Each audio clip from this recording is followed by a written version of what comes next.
ये वकील है और ये 2 लाख रुपए महीना कमाता है, ठीक है जी। और ये एक नेटवर्कर है,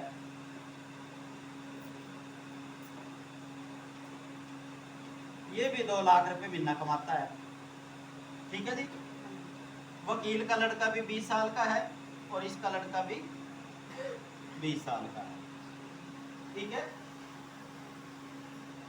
ये वकील भी 2 लाख रुपए महीना कमाता है और ये नेटवर्कर भी 2 लाख रुपए महीना कमाता है।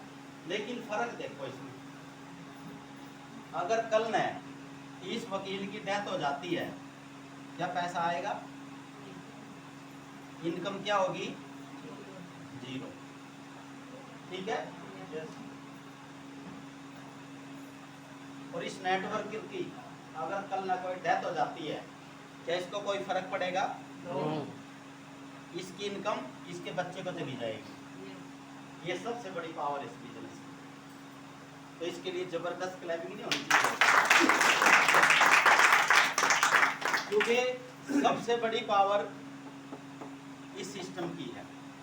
अगर हम इस सिस्टम को समझेंगे तभी हम कुछ कर पाएंगे दोस्तों। मेरी सिर्फ यही समझ में आई थी, मेरे सीनियर ने एक बात बताई थी, बेटा रात को 12 बजे आप अपने परिवार से अलग हो जाना और अलग होके फिर एक बार सोचना बैठ के, भाई अगर मैं इस परिवार को आज मेरी जरूरत है, अगर मेरे को कुछ हो जाता है, जैसे आज ये परिवार मेरे होते हुए ये चैन की नींद सो रहा है, और कल न मेरे को कुछ हो जाता है, ये रात को 12 बजे सोचना और अपने आप से बात करना, क्योंकि हम अपने आप से कभी बात ही नहीं करते, अपने आप से बात करना, ये परिवार आज मेरी बदौलत चल रहा है, अगर मैं इनसे अलग हो जाता हूँ, क्या मेरे जाने के बाद भी ये परिवार चैन की नींद सो पाएगा?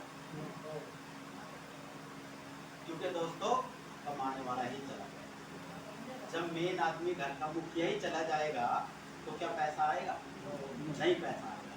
तो मेरी सिर्फ यही बात समझ में आई थी, अब भाई इस काम को सिर्फ अपने परिवार के लिए और अपने टीम के लिए काम करना, क्योंकि ये एक ऐसा बिजनेस है जहाँ से हम एक अच्छा पैसा कमा सकते हैं। तो हर आदमी अपनी जरूरत के लिए काम करता है, कोई 10,000 के लिए काम करता है, कोई 20,000 के लिए काम करता है, कोई 50,000 के लिए काम करता है, कोई 1 लाख के लिए काम करता है। लेकिन हर बंदे की जरूरत अलग अलग है। हो सकता है मेरी जरूरत कम है, आपकी ज़्यादा हो, ठीक है ना।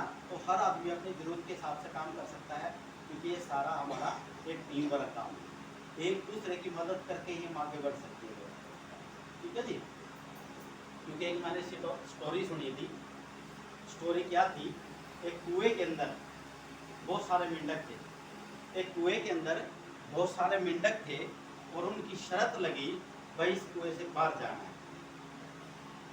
तो एक मेंढक ने सोचा, अब भाई मैं छलांग लगाता हूँ और कुएं से बाहर। उसने जंप लगाया और वो कूद नहीं पाया और वो वापस कुएं के अंदर, वो पीछे लाइन में आके खड़ा हो गया।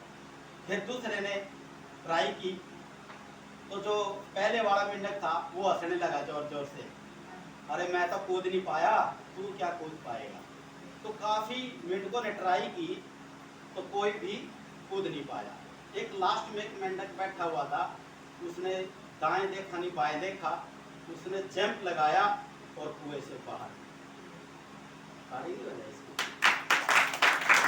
और कुएं से बाहर तो सन्नाटा छा गया, भाई ये हुआ तो हुआ कैसे। तो दोस्तों उसका मेडिकल कराया गया, और मेडिकल कराया गया तो वो कानों से बह रहा था दोस्तों, वो कानों से बह रहा था क्योंकि उसको कुछ सुनाई नहीं दे रहा था, भाई लोग क्या कह रहे हैं। और जब रिपोर्ट आई तो कानों से बह रहा था वो, उसको कोई चीज़ सुनाई नहीं दे रही थी। तो उससे उसका इंटरव्यू लिया गया, भाई आपके साथ ये हुआ कैसे। तो इंटरव्यू लिया गया, जब उसने बताया भाई ये सब ऐसे ऐसे कर रहे थे, ऐसे ऐसे कर रहे थे, और मैंने सोचा भाई ये तेरे को कह रहे हैं तो कूद सकता है, तो कूद सकता है, तो कूद सकता है। तो वो उससे बात कर रहा है। तो कहने का बहुत लोग हमारे को पता नहीं क्या क्या कहेंगे कि तू नहीं कर सकता, तू कुछ नहीं कर सकता, तू लखपति बनेगा, तू करोड़पति बनेगा, तेरे बस की बात नहीं, पता नहीं क्या क्या कहेंगे। लेकिन हमने 5 साल तक बहरे होना है। बहुत लोग हमारे को पता नहीं क्या क्या कहेंगे दोस्तों, लेकिन हमने बहरे बन के काम करना है। और जिस दिन हम बहरे बन के काम करेंगे उस दिन हम कामयाब हो जाएंगे, क्योंकि हर आदमी को कोई ना कोई गिराने वाला जरूर होता कि नहीं होता है। Yes. जब हम किसी काम की शुरुआत करते हैं तो गिराने वाले बहुत होते हैं, हमारा मनोबल तोड़ने वाले बहुत होते हैं, भाई तू कुछ नहीं कर सकता। उदाहरण देंगे, मेरे मामा के, मेरी बुआ के, मेरी मौसी के लड़के ने किया था, वो बर्बाद हो गया। कहते कि नहीं कहते हैं? Yes. लेकिन क्या पता किससे बर्बाद हुआ। ठीक है ना दोस्तों, Yes. बर्बादी के भी कई रास्ते हैं।